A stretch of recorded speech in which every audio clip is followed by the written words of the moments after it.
श्रीकल्याणगुणावहं रिपुहरं दुःस्वप्नदोषाहरं गङ्गास्नानविशेषपुण्यफलदं गोदानतुल्यं नृणाम् आजुर्वृद्धिकरं शुभकरं सन्तानसम्पत्प्रदं नानाकर्मसुसाधनं समुचितं పంచాంగమాకర్ణ్యతాం.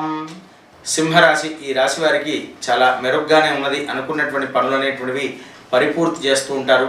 వీరు చేపట్టబోయేటువంటి పనులలో కాస్త జాప్యం అనేటువంటిది ఏర్పడుతూ ఉంటుంది. దానితో మీరు భగవత్ చింతన చేయడం వల్ల ఆ కార్యాదుల ఆలస్యం అనేటువంటిది కాస్త తగ్గే అవకాశాలు మెండుగా ఉన్నాయి. స్వస్తి ప్రజాభ్య పరిపాలయంతాం న్యాయేన మార్గేణ మహిమహీషాః గోబ్రాహ్మణేభ్య శుభమస్తు నిత్యం లోకాః సమస్తాః సుఖినో భవంతు.